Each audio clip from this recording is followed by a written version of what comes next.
Do you find yourself running out of time to accomplish your work? Are you spending time doing things that you're not that good at?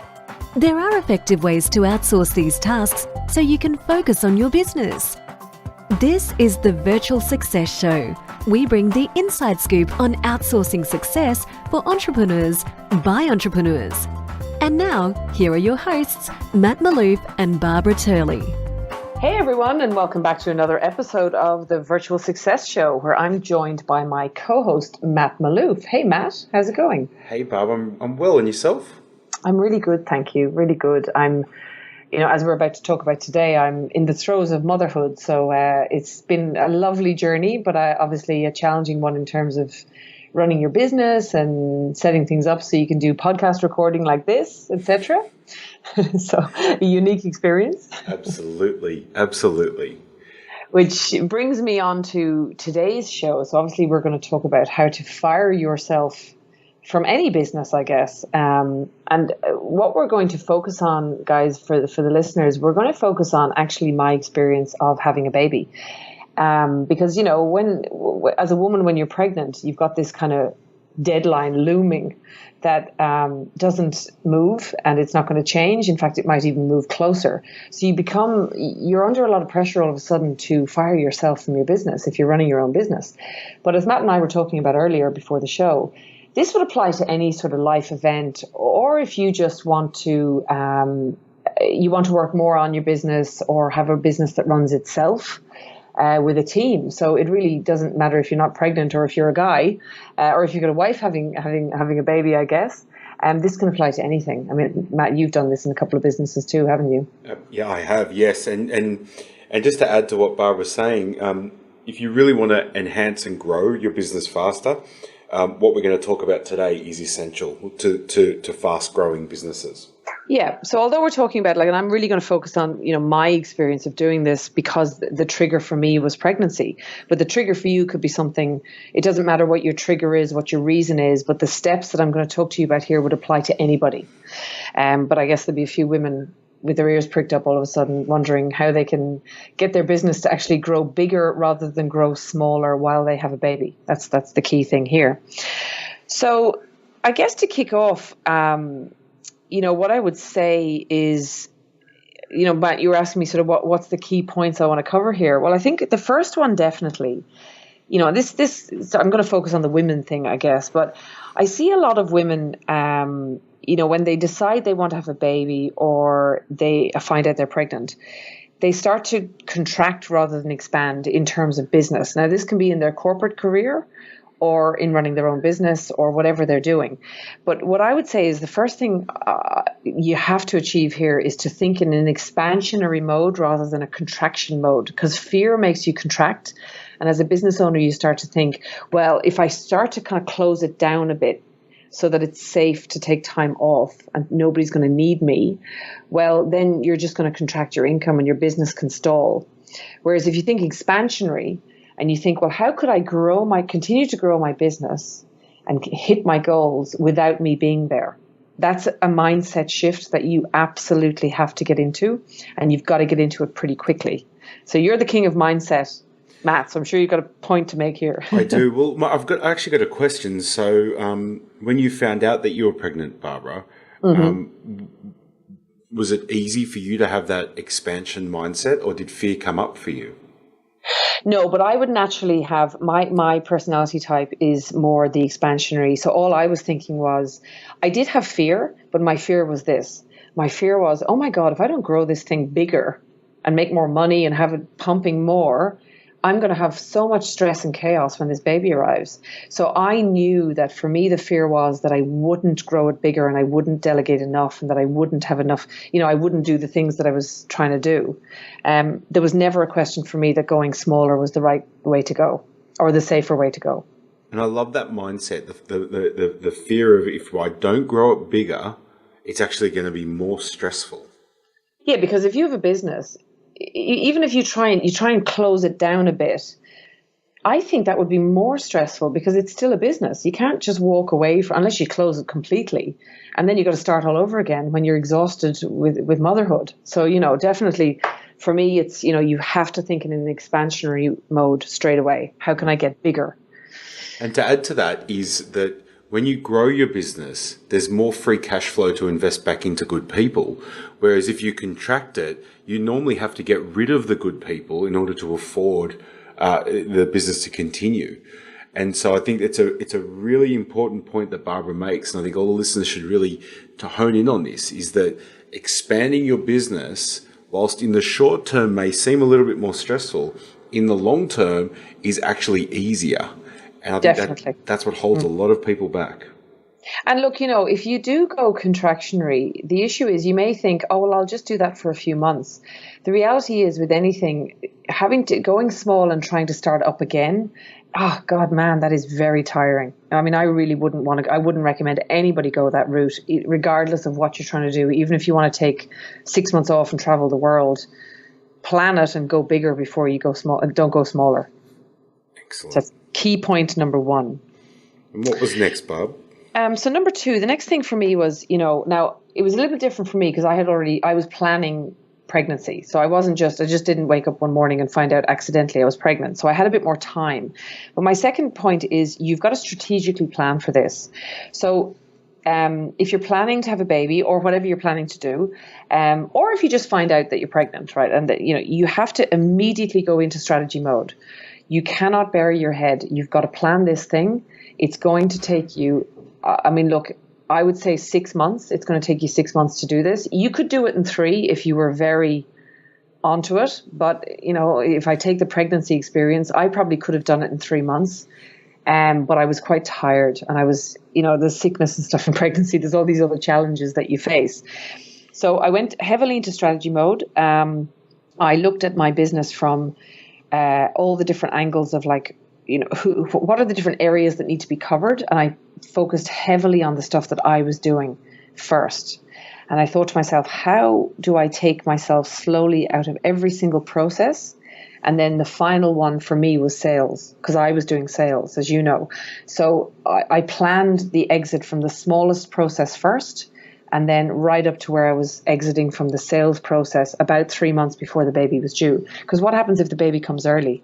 you need to plan this. You can't plan for this to work the day before the due date, because if that happens, and your baby comes 6 weeks early, you're in worlds of pain. So you need to pretend that it's 6 weeks beforehand or 2 months or whatever. It's interesting too. In the stop doing list system that I teach, when you've got to shave off those easy tasks, and what that does is it builds your team's confidence, but it builds your confidence in delegating also. So often I think what happens in delegation and letting go is that, number one, we do it too fast, but number two is we don't have the right mindset associated with that. So what happens is we start delegating, and oftentimes we actually abdicate rather than delegate. And what that leads to is the tasks or projects or areas of the business boomeranging back to you, and it keeps coming back. And then we hear those words in our, we might say them out loud, but often in our head. It's easier if I do it. I'll never find somebody that can do it as good as I can, et cetera, et cetera. And so I like you got very clear on all the aspects of the business that you're involved with, Barbara. And then you started with the smallest, working up to the big rock. Yeah. And it's part of what you're excellent at, and your genius is that selling process. And so, but you gave yourself enough time. And I remember having discussions with you about this as you were going through, and you were saying, my goal is to have every aspect of the business delegated and then somebody else doing it with 3 months prior to the baby's birth due date. And I think from memory, you're about a week off that. Well, I was just thinking as you were saying that, I probably blew out to about a month. I was probably a month late, but that's okay because it was still 2 months before. Now, I wasn't sitting up doing nothing in the 2 months then. I still had loads of work to do right up until I had about a week. It was about a week before she was born. I kind of managed to wind down, but it was more tidying up other stuff. So the strategic planning thing, I think when you were talking there, Matt, I was thinking it would be very easy during this second step to just think, oh my God, this is so overwhelming. And go run back to the fear thing again and go, I'm just going to contract rather than expand. Each of your processes, you start with the easiest one and you have to say to yourself, I would even hang this on your computer. How can I remove myself from this process? And start with the little one and just move strategically through each one. And that brings me to point number 3. And we talk about this is irrelevant. The pregnancy is irrelevant really in this one. It suits everyone. Go back through all your processes, and I had to redo, even though I'm great at processes, I had to redefine them. And I had to redefine them without me. I had to confide in my team. There were a couple of people on my team that I told them quite early that I was pregnant. And it wasn't to put pressure on them, because you can't do that. I said to them, I'm pregnant, I'm going to go through this process, and I just need you to help me to get this right, but we're going to work on it together. So the third point basically though is that there is a period where the handover of the process fully and the extraction of you, there will probably be mistakes. There'll be misunderstandings. I had one of my most experienced people on my team mess something up because it was a slight misunderstanding in the process. And when I looked at it, I thought, well, obviously, yeah, I see where she was going with that. So there's a period of time where you have to let them do it and then watch for the mistakes and communicate each week, each day in your little huddles, your daily or weekly huddle meeting, to evolve the process, because it's probably not a clean one. It needs to be very clean and very clear. And I think to add to your point here, Barb, I think you gave yourself enough time to do this. So because you got onto it straight away and you had the plan, you'd done the strategic plan, you'd given yourself enough time to allow others to start taking over the tasks. In which case, you were around. You were around to refine, to pick up the mistakes and train them. Let them make mistakes and don't go wild at them and be like, I'm pregnant, you're putting me under pressure. Don't lose it. I mean, I did lose it a few times, but it wasn't really at that particular, you can't lose it in this particular thing. Something just came into my head there. I remember listening to a podcast with Evan Pagan once. Now, it was about marketing, so it wasn't about this topic, but he said something like, stop expecting marketing to work, because the majority of time it won't. But when you hit on the thing that works, then you'll explode, right? So everything will explode for you. It's the same with this. Stop expecting it to work on day one. Expect it to fail. Expect your processes to have holes in them and watch out for them. Expect them to be inefficient, and then work together with your team to refine them and get feedback from your team on the holes they see in the process or the difficulties they have with their process. So my third point is kind of this evolution of process thing. Allow time for mistakes and refining the process. Absolutely. So I guess the fourth point I would make, and this took a while, I'm talking, by the time I did those first 3 things, you're talking 3, 4, 5 months there. Yep. Of stuff. So, you need at least 3, 4, 5 months for this. So then after that, the fourth point I would make would be, so you've got to refine your processes. You need to empower your team to take it over, right? So there needs to be a handover time where you say, okay, now you're going to do this and I'm going to support your decision making when there's decisions involved, where it's not like some processes have decision making involved. And you have to start saying, I'm going to start supporting your ability to make a decision here. Because they may make different decisions to you, which could be a problem for you. So, for example, I'll give an example. With Virtual Angel Hub, one of the areas that I was most worried about was that sometimes when we have a problem, let's say a customer is not happy or something, if something happens with a VA or there's a major problem that happens, I used to step in. So with the major problems, thankfully we didn't have many of them, but I would step in those situations and I would jump on a call with the client. And I was thinking, well, I can't really do that anymore. How am I going to empower my team? And my team are all in the Philippines. How am I going to trust them and empower them to feel like they can get on a call with a client and be the face of the business and solve the problem with the client? And the very interesting thing that happened, you'll love this. We had way more success when I started taking myself out of that role, because they were less emotional about it than I was. So I used to get quite emotional with the clients. I would probably give up too much. They were very personable and the clients loved them. They felt supported, but it was less emotional because it wasn't their business. So that was a very big learning for me.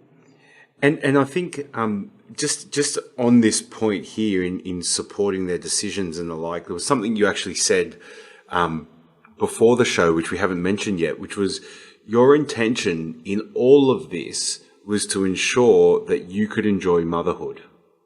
Absolutely. I didn't want them to have to call me. I mean, they could. I said to them, if something major blows up, absolutely you can call me, of course. But I wanted to let go. I wanted the business to keep growing, but I wanted to let go and enjoy motherhood.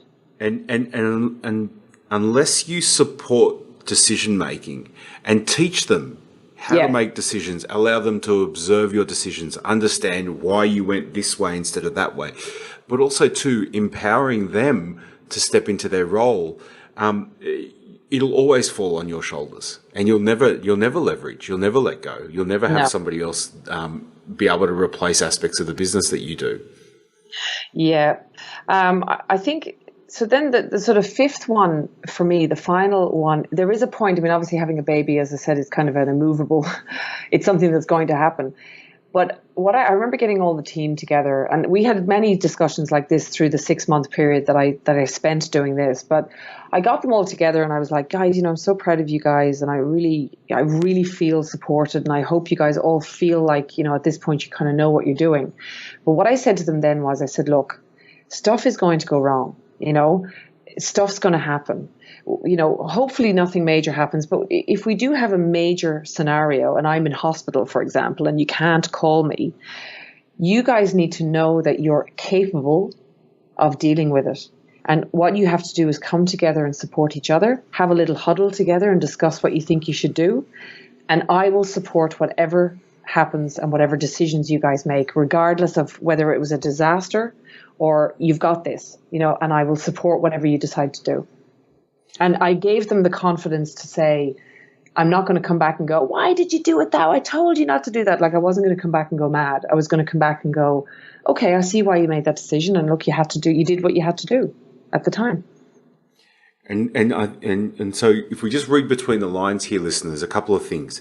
Number one is belief. Having the belief in your people, but expressing that you believe in them. And the only way you can do that is by ensuring you have the right people on your team.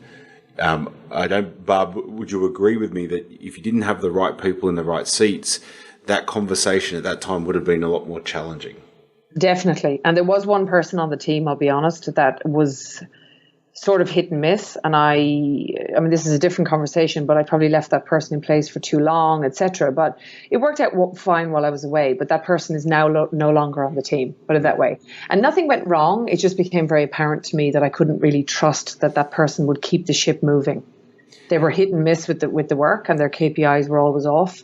So I always had this in the back of my head that I was a bit fearful, and I probably should have let that person go at the beginning of this process. And then your second point was support their decisions, and you've said that a number of times, and it's so important because if they're fearful of making a decision because they're fearing you're going to yell at them or reprimand them, or they're not, it may not be what you did, they'll never make a decision, and hence they can't take over. But I think also, too, one thing in this letting go, and you mentioned it in your point 3, and I know this firsthand, is that your business has amazing systems and processes. And so that enables your people to make decisions and believe in themselves, because for the majority of circumstances, there's a system, process, or a reference point for them to go to find the answers. Yeah, I think, and what I realized in doing this actually was that, yes, I had a lot of processes already, and they were very good. I mean, they were watertight, all that. But I was still kind of in there on a lot of them. And I thought, wow, I'm sort of still finger in the pie of everything in this business. And having a baby for me really highlighted that if you're in the business every day, it's too easy to be part of everything. So sometimes, go on a trip for 4 months and head off around the world or something and set your business up to run while you're away and see how much your finger is in everything. And I basically took my fingers out of everything through this process. And on the decision making, I want to just make a key point here. It's key to allow them to start making the decisions way before they need to. So don't do this the day before the baby comes, right? Now off you go, make decisions. So I allowed them to start making decisions from probably 5 months before, so that I could say, I'd say, oh, so what did you do there? And they'd say, well, I did this and because of this. And I would say, well, in my experience, because I know the client mindset, right, very deeply. In my business, the client mindset is key. And I was doing the sales calls, so I kind of typically knew the type of people that were coming in, and I knew what was going on. And I'd say, well, this person is probably thinking this. And they'd go, oh, So it took me months to kind of teach them how to think like the client. But by doing that every day, and they'd go, oh, I see what you mean. And I'd say, you see, she was probably thinking, as you said X, what's going through her head is Y.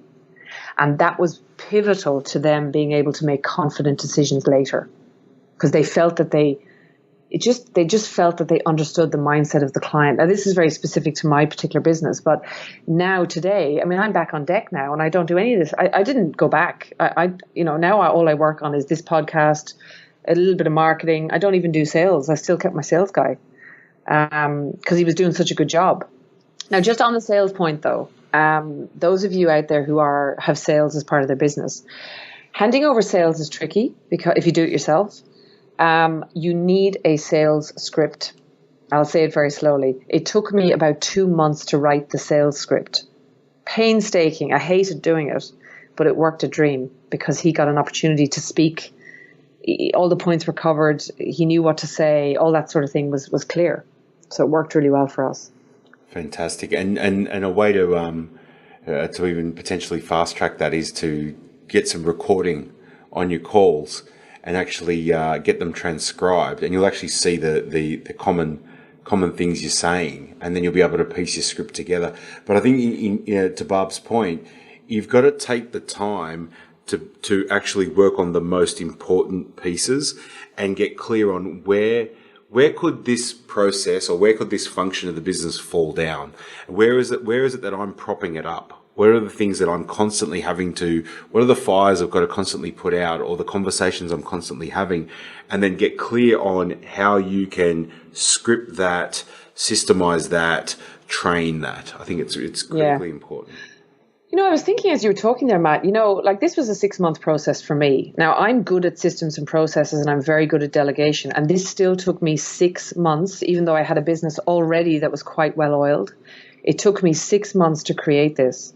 Now, then the baby came, and I'm thinking to myself, if you're a business owner listening to this and you're thinking, I would love a more lifestyle type business, or I would love to be able to work more on my business and write books and do all that stuff, right? Whatever it is that you're trying to do, sit down and say to yourself, okay, over the next 6 months, even 12 months, I'm going to focus my entire attention on my operations.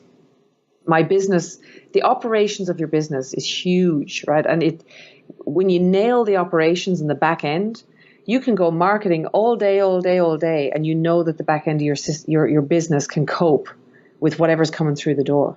So that means you can scale it. So it doesn't matter about the baby thing. This was my experience was having a baby. But the result of me having a baby is I have a scalable business, and we're now about to scale this massively because it's ready. Yes. I don't think I would have been. I think if Ruby hadn't come along, even me who's good at this stuff, I still think it would have taken longer because I would have dithered with things, So a little thing, little thing I've done with some clients in the past, which can be helpful to all of you, is to write your termination letter to yourself on your current role in the business and set a date on when you're going to terminate yourself. And that's the beauty about what Barbara had here, was it was a definitive date in which all of this had to be done. Otherwise, you can be in your business 1, 2, 3, 5 years, still be doing the same things, telling yourself, I'll get to it, I'll get to it, I'll get to it. Because everything we're talking about is important and not urgent until either something's goes wrong or until you have a definitive deadline. And so create that definitive deadline for yourself. And believe me, it's amazing. I'm happy for you to email me your letter, and I will post it to you, terminating you from your position in your business. And I have done that before, because otherwise you don't do it. And that's a great idea. and effectively, that's what was forced upon you, which is exciting. I'm actually very, very jealous. Yeah. I was thinking actually as well, funny thing did a sort of a side thing happened from this whole process that I didn't even think about. My key people are way more engaged and excited about this business than they ever were before, because they took ownership of it. Like, I didn't anticipate that being an outcome, but that has been a huge outcome for me. And they're now there's stuff going on. Sometimes I'm like, what are you guys doing? And they're like, oh, we just had this meeting and we've created this whole thing that we want to do. And I'm thinking, wow, I used to have to drive all that, but I don't do that anymore. And that was a side benefit that happened. And a part of this goes to part of what Tony Robbins teaches about his 6 human needs. And what you're fulfilling their need for growth and contribution beyond themselves. So the fact that they're connected, they're aligned to you and the company, and they've been given the opportunity to grow and contribute beyond themselves, will lead to a more fulfilling role that they have for themselves in the business. Yeah, it totally. And that surprised me a lot. And it lit me up, actually, because I was like, wow, I've seen them shine. They've just emerged from tasks. They were never task tickers, but I suppose there was a lot of that. But I've developed their strategic thinking by accident, which is amazing for me. So, it really, it's worth it. I mean, I just can't stress enough how worth it is to put that work in, even if it takes you 12 months. But don't let it go on longer than that, because otherwise you're just dragging it on. It's a 6-month project, is my honest view. I agree, 100%. 100%. Yeah. So you'll have to go and have a baby, Matt. I've got 3 little babies at home. I know. But look, I think what Barbara's shared today is just, it's so important. And I think that if you take nothing else from this show, I just want to reiterate Barbara's first point, which was to expand your mindset. And you've got to actually not be thinking about contracting your business, but expanding it, knowing that will actually be less stressful in the long run than contracting. And then follow the process, the other 4 steps: the strategic planning, redefining processes, getting clear on what was. I'm just trying to. I think 4 was handing over the decision. Empowering them to take decisions, and then letting go. And it's having the faith and belief in your people, and remembering that you choose the people that you put on your team. And so if you choose well and you invest time and money into them, and also believing in them, it will make a huge difference, and you can achieve exactly what Barbara's achieved.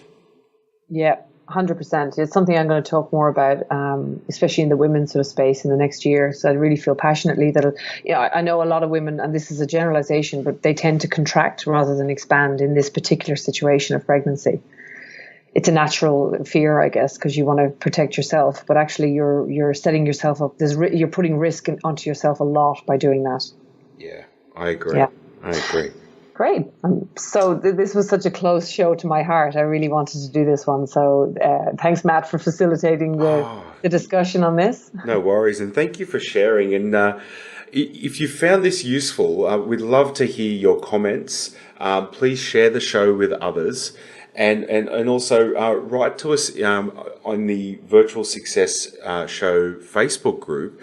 And let us know your thoughts, and maybe even share some of your own experiences around, what you've done with your business, if you've fallen pregnant or if you've leveraged yourself out of the business in a very short period of time.